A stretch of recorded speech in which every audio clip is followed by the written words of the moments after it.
Oh man, it's bright.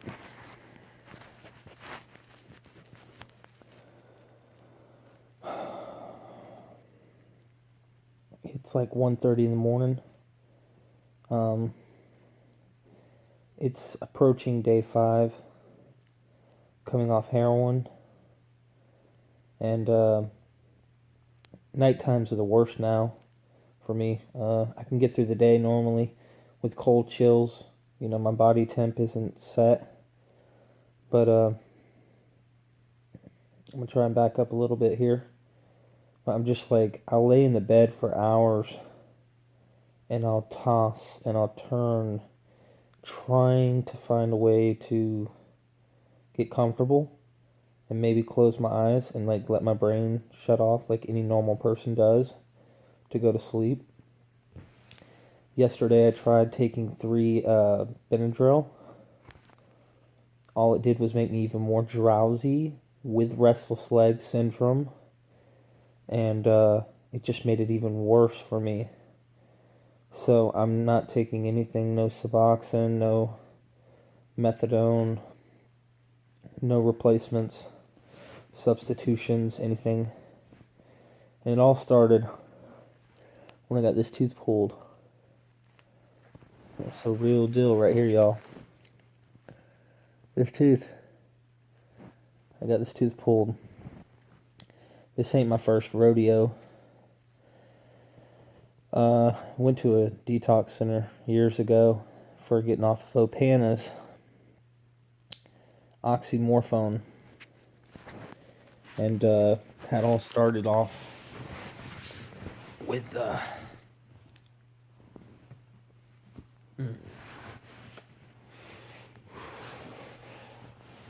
all started with Percocet, I believe. Could have been Vicodin, but I remember taking a Perc 5, the first painkiller I ever took. My stepmom, or mother-in-law now, she was addicted to them. But I took it, and I had a warm sensation all throughout my body. I was reading a local newspaper here in North Carolina, and this kid named Sean, he's in one of the beds at the local recovery centers or whatnot, and he said it's like God coming down from heaven, giving you a hug, telling you everything's gonna be all right. And it somewhat is. You get, I don't know, you feel like you have a sense of purpose. You can fulfill much, at first at least. So much can be accomplished. I don't know how to describe it. Fear, the fear, even if you have a fear of talking to people or dealing with crowds. Let me spark another cigarette real quick with this cigarette. If not, I'll have to go to the toaster. The wife has my lighter. Shit.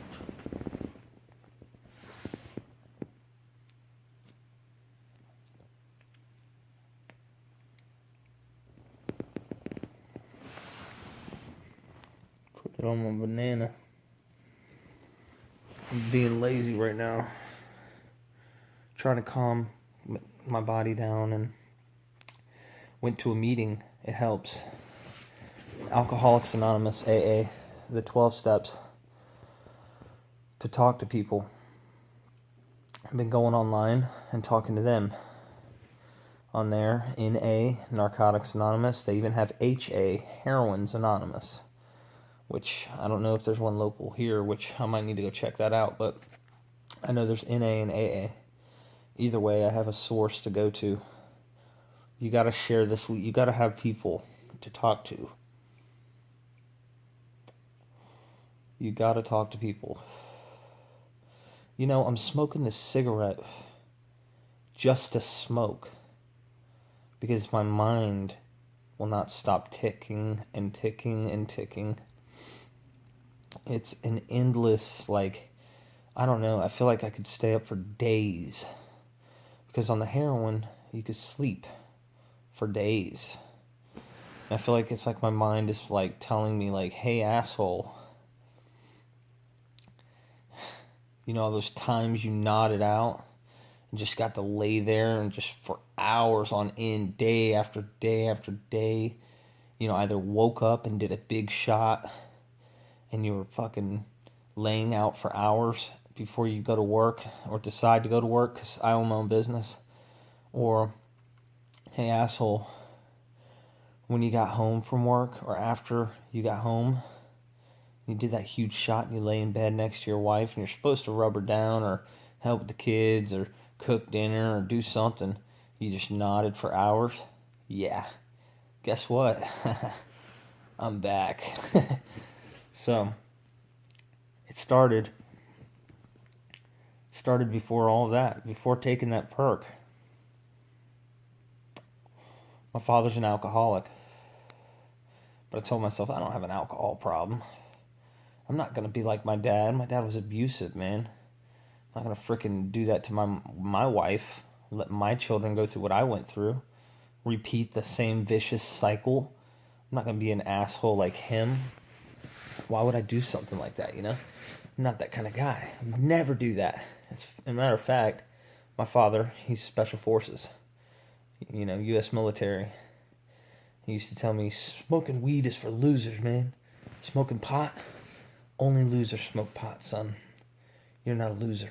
So I always was like, yeah, that's right. I'm never going to do that. You know, I'm not a loser. Well, I was a jock in high school. You know, I was one of those jock type, if you will. But I got along with everybody. Didn't matter who you are, what color, what group you hung out with. I was cool with you. I was always cool to everybody. And I sure as hell tried smoking one night, drinking at a bonfire. I was spinning, howling at the moon. And it made me feel like, whoa, what the hell have I been missing? And I was laughing, and it was fun. That's before I ever tried a perk. I was drinking, but I drank fun-wise. I was never a fucking abuser, right? I'm not gonna be like Dad. Dude, this shit is scientific. Okay? This is not... You can't change your genes, okay? Maybe one day science can do this, but it's not gonna happen. And if it can happen, we don't have the fucking money. Shit, I can barely pay my mortgage.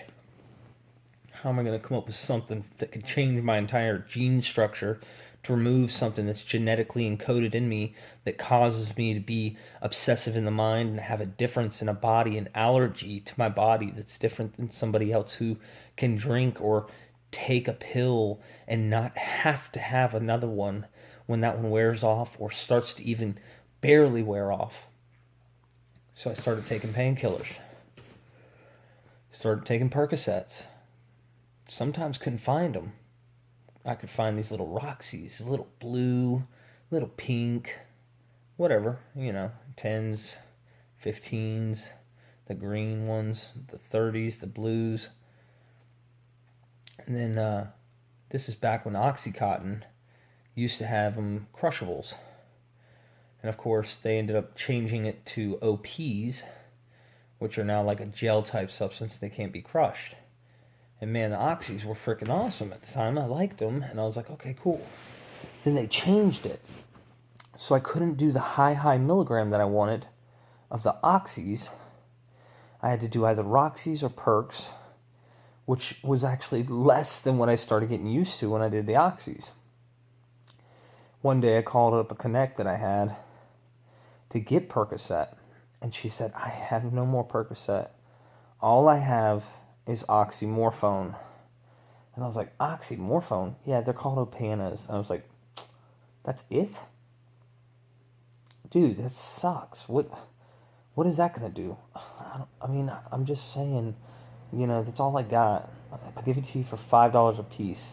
Come to find out, they're 30s, okay? Nowadays, you can sell them for $2 a milligram. So 30s can go for $60. These are back when Opanas were stop signs. Before they ended up rounding them out like they do now. They have them rounded out. They're similar in color, but they're not stop sign shaped. I don't know if they had a different formula then, if they were stronger. I don't know. All I know is I got when I swallowed it. Because I didn't really know how to suck the coating off and clean it. And I was like, dude, this thing sucks. Because I really didn't feel it. I really didn't. I swallowed it. I'm used to snorting now.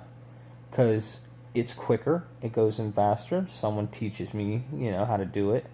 And I do it, and I started doing it. One person said, dude, you can get oxymorphone? Dude, this is how you're supposed to do it. Really? Okay. I'm no loser. I work. I take care of my shit. You know what I mean? Right? If you think you got control over this thing, man, think again. I don't have a choice. I don't have a choice. People think this is willpower. Well, those people are just fucking weak. Their willpower is weak. Oh, my willpower's weak, huh? Well, then let's do a test of willpower. Okay? I test your willpower to snort 330 milligram oxymorphones, and I'll snort 3. Let's see who's got a stronger willpower to complete the mission. I bet you I'll beat you. If you're not an addict, my willpower is stronger than yours, because I'll accomplish it. It's not about willpower. This thing is obsessive of the mind. Like, you can't change how your mind thinks when your body is chemically reacting to these things as well as the mind. It's not just just do it moderate and put it down. And no, you can't. It's not like that. It's harder to describe than that.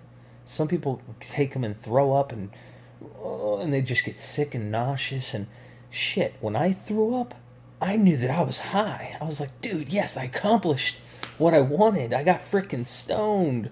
I threw up. Yeah, let me do some more. And if I throw up even more, oh, dude, I'm even more fucked up. Tell me that's not sick. If that doesn't tell you something's different about me, then the next person who does it, pukes, has to go to sleep, they're nauseous, they're spinning, they don't feel good. And I'm the kind of guy who's like, dude, I just threw up everything I just ate, and I feel fucking awesome. What? Yeah. So that's how it started. And then I had a rude awakening happen to me. Very rude awakening. Using up most all my money. Started pawning shit, that I shouldn't. Getting rid of stuff because I needed my medicine. Or I was going to be sick. And I'm not talking about, I just have a little fever today and I just don't feel good.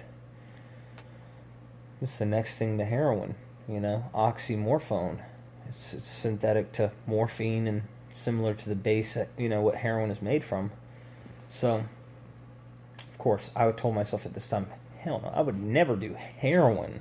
Are you kidding me? Heroin?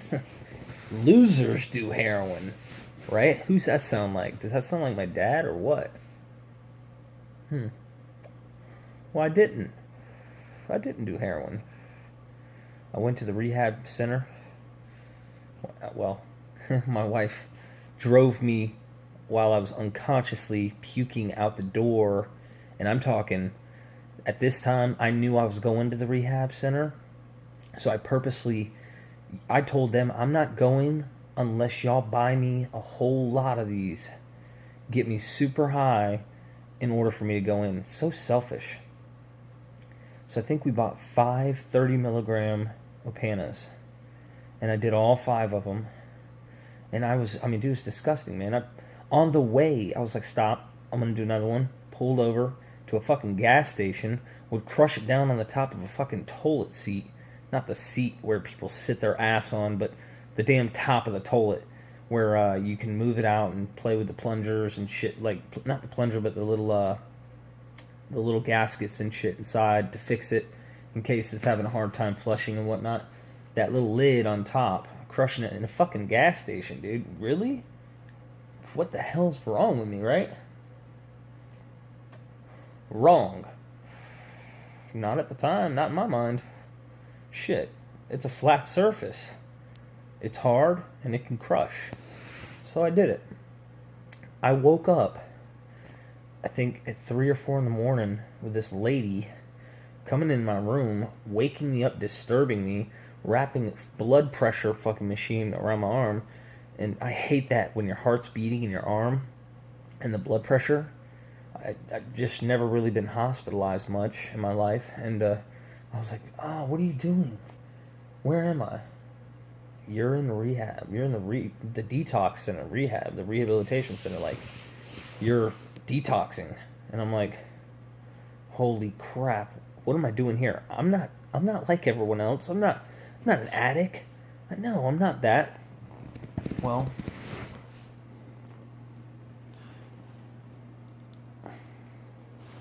over the next few days in this place, I discovered some things about me. Last cigarette. I'll try and finish it with this one, the video with this cigarette. It's literally my last cigarette.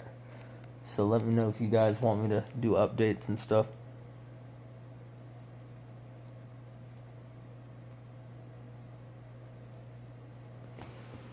Alrighty. So, getting ashes all over me and everything.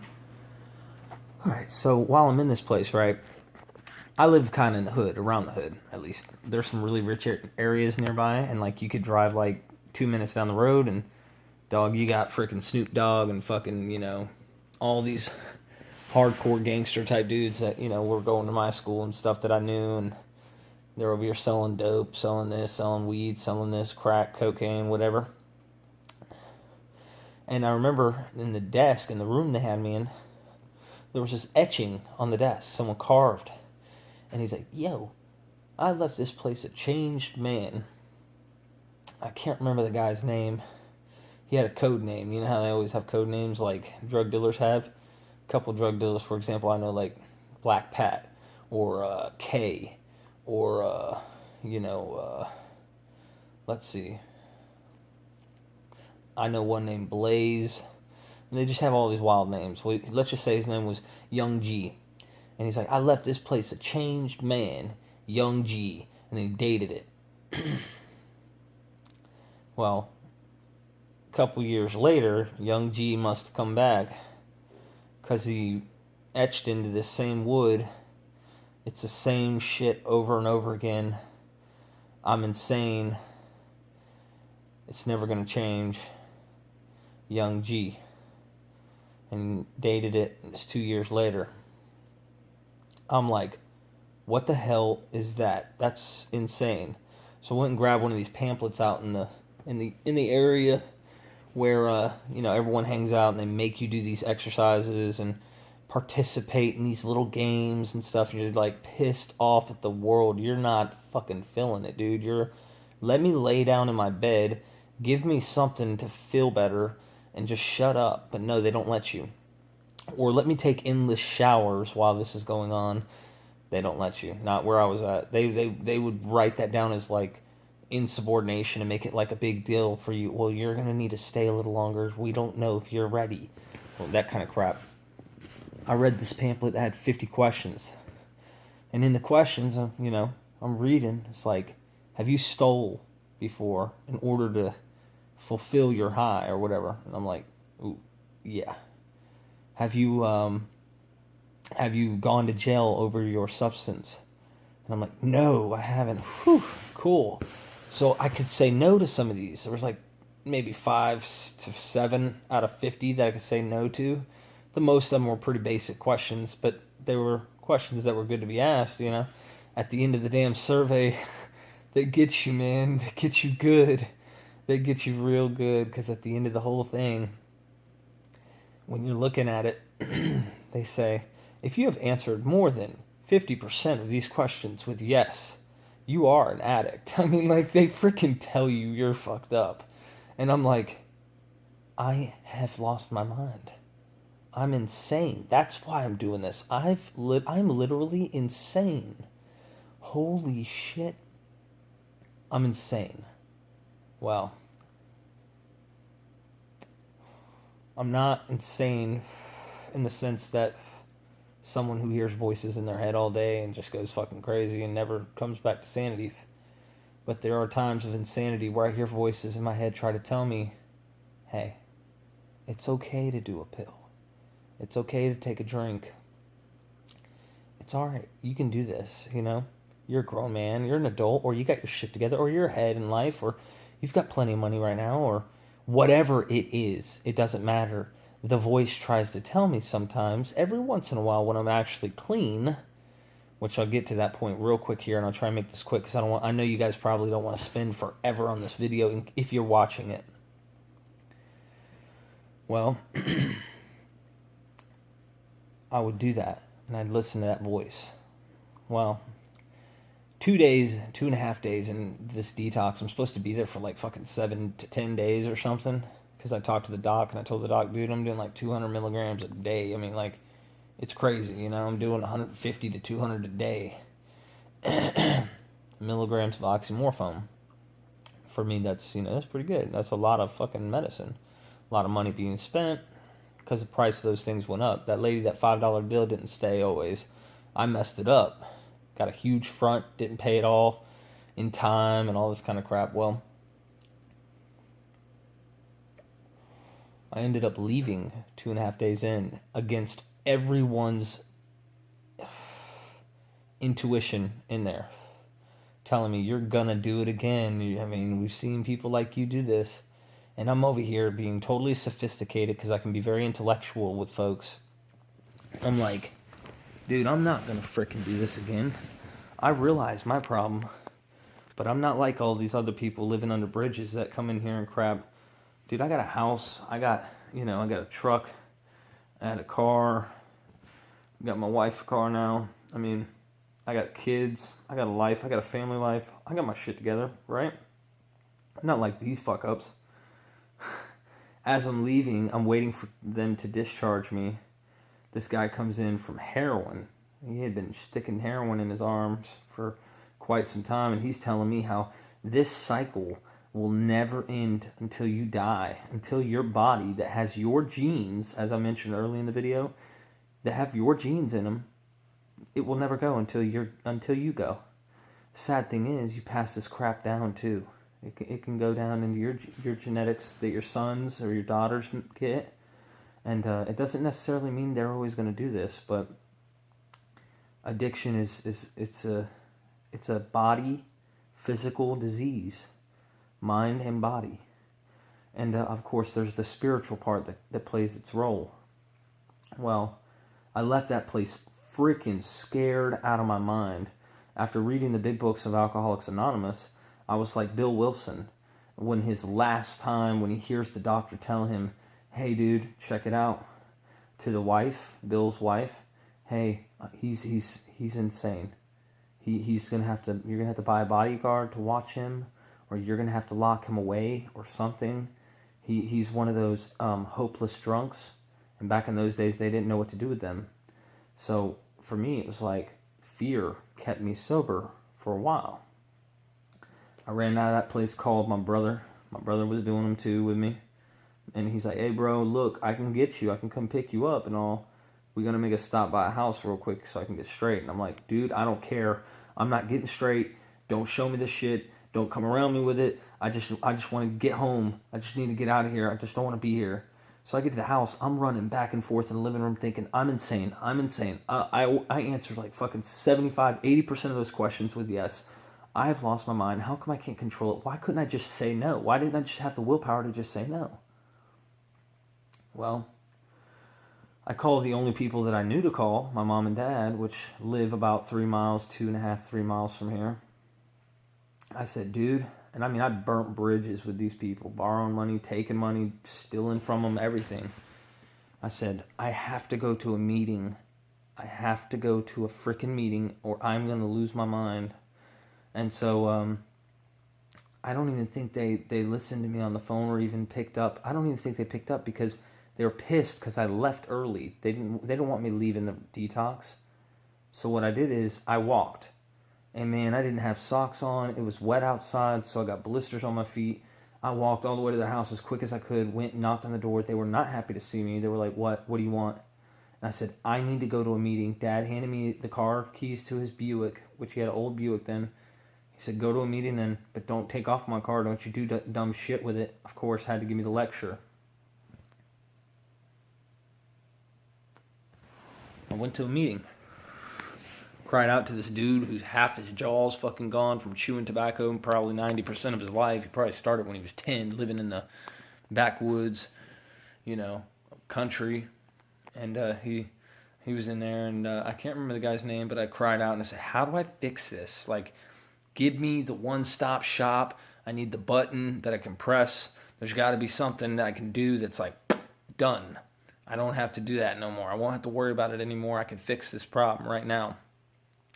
And I'm crying because, man, I'm insane. I know it. I know I probably lost my mind or something.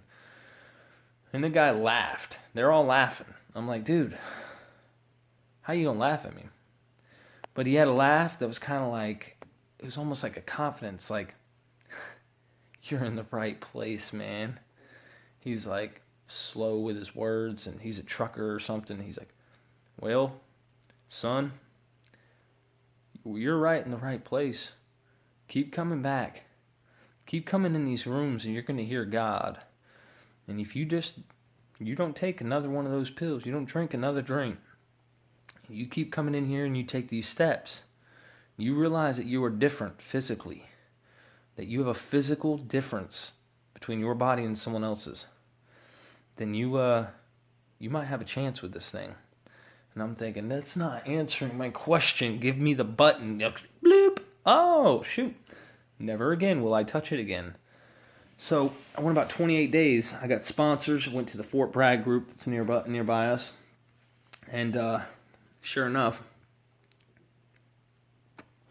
28 days later, started to fight up with my wife on purpose. Drove, got straight. About 230 milligrams of oxymorphone. Went straight to oxy. Dude, I could have took a freaking Vicodin and probably got high. That's how long it was. Why oxys? Why the oxymorphones? Why? Why did I go right back to the top instead of start slow? Well, I filmed myself getting high on purpose. Not while I did it, but I had just done it and then turned it on the camera and I was like, honey, I love you. And I am just hanging out here in the condo, and I'm just waiting. And yep, now I feel that it's time. Yep, I'm feeling that it's time. I'm saying code things like that. It's like ridiculous. Why am I filming myself get high? So I went on like a 5-week spree, maybe even just 1 month, of using. And I used every day, of course. I called someone that I had their numbers from the rooms, someone to talk to, as I said early in the video. Called them and I said, look, I messed up. But because I had already started working the program and getting involved and stuff, I was ashamed to go back in those rooms because, hey, I fucked up, right? But they were like, no, don't be, dude. People need to see that. People want you to come back. They don't want you to stay out. They want you to come back in there. And I'm like, really? I didn't get it the first time around, though. Some of these people did. Doesn't matter. So I didn't want to go, and I didn't go right then, but called my sister. She's been down this path with meth. And dude, you want to hear a miracle, you should hear her story, right? I'm not even kidding. I mean, like, I just don't even want to go there. That story will be a rabbit trail. I called her. She said, Derek, ask God to take it away, put it on a shelf so far away you don't know how to find it again.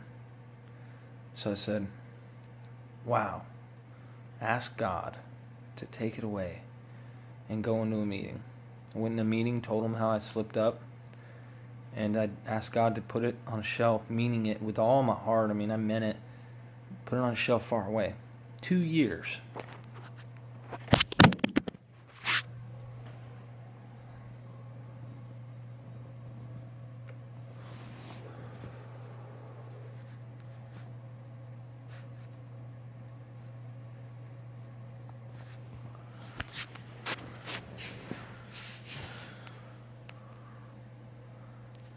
I guess my light went out. Oh well, whoopee-doo, right? We'll go dark. So you won't probably see my face, but for 2 years, I was clean. was going to church. I mean, I thought I was doing good.